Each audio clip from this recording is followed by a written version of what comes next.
क्योंकि बात क्या है ना दोस्तों, अगर आप महाराष्ट्र की राजनीति में एंटरटेनमेंट ढूंढने लगोगे तो आपको एक्चुअली में बहुत एंटरटेनमेंट मिलेगा। एक तरफ है महायुति अलायंस, जिसमें मुख्य पार्टनर्स हैं बीजेपी, एकनाथ शिंदे की शिवसेना और अजित पवार वाली एनसीपी। दूसरी तरफ है महाविकास अघाड़ी गठबंधन, जिसमें मुख्य पार्टनर्स हैं कांग्रेस, उद्धव ठाकरे की शिवसेना और शरद पवार की एनसीपी। इन 6 मेन पार्टीज के अलावा कई और छोटी पार्टीज भी हैं जिनके स्टेक्स रिलेटिवली कम है, लेकिन वो भी अपनी लड़ाई लड़ रहे हैं। दोनों अलायंसेस को मिलाकर करीब 50 नेता बागी हो चुके हैं, यानी अपनी पार्टी बदल चुके हैं। एक्चुअली क्या है ना, इन बेचारों की आइडियोलॉजी का मिसमैच हो गया था। अपनी आइडियोलॉजी को लेकर इनमें इतनी ज्यादा कमिटमेंट भरी हुई है जितनी पूकी बाबा में साइंस भरी हुई है। बिस्किट का मतलब क्या है?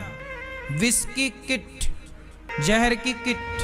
जो नेता बागी नहीं हुए हैं उनकी अपनी अलायंस के अंदर खटपट चल रही है और दोनों अलायंसेस के बीच में अपनी चुनावी फाइट तो है ही। कुल मिलाकर महाराष्ट्र की पॉलिटिक्स ने बिग बॉस को फेल कर रखा है। लेकिन जैसा मैंने कहा था, बिग बॉस टाइप एंटरटेनमेंट आपके दिमाग के लिए हानिकारक है, वैसे ही ये महाराष्ट्र की पॉलिटिक्स में एंटरटेनमेंट जनता के लिए हानिकारक है। अमित शाह थे, गौतम अडानी थे, प्रफुल्ल पटेल थे, जागरूक पालक सुदृढ बालक, आरोग्याची वारी पंढरीच्या वारी। एनसीपी का, मैं एनसीपी में, मैं 99 से एनसीपी में हूँ, आज भी मैं एनसीपी सपोर्ट टू बीजेपी। जो पक्ष म्हणतो तुम्हाला की धर्म बचाव, धर्म धोके में है, खरं म्हणजे ते धर्माला प्रार्थना करतायत की आमचा पक्ष धोक्यात आहे, तुम्ही आम्हाला वाचवा।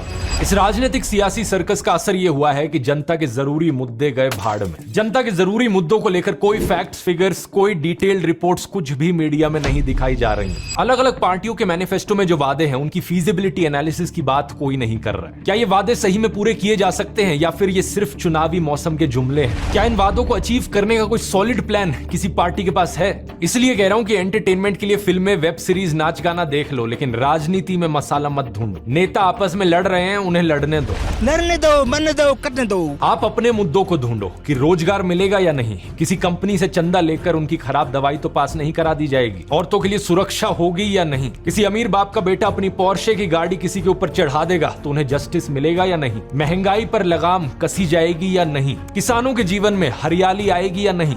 आज के इस वीडियो में दोस्तों मैं कुछ ऐसा करने जा रहा हूं जो आज से पहले किसी यूट्यूबर ने शायद नहीं किया है। जनता के मुद्दे तो मैंने बहुत उठाए हैं, उनके सॉल्यूशंस की भी बहुत बात करी, लेकिन अब मैं चाहता हूं ग्राउंड लेवल पर चेंज देखना। और इसीलिए इस वीडियो में मैं महाराष्ट्र की इन सभी 6 पॉलिटिकल पार्टीज को खुला चैलेंज देना चाहूंगा। हम इस यूट्यूब चैनल पर 25 मिलियन से ज्यादा लोग हैं, 2.5 करोड़ से ज्यादा लोग। हम अगर साथ में मिलकर एक्शन ले तो हमारे अंदर ताकत है सरकार हिलाने की, सत्ता पलटने की, जनता का हिसाब मांगने की, और साथ ही साथ हमारे अंदर ताकत है देश को सही मायनों में ऊपर ले जाने की। इसलिए आज के इस वीडियो में दोस्तों मैं छत्रपति शिवाजी महाराज के उसूलों पर आधारित मिशन स्वराज का ऐलान करना चाहूंगा।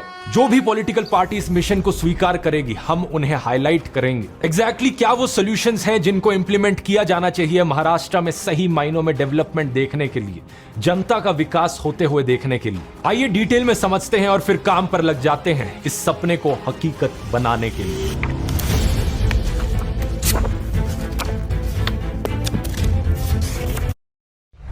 आप 25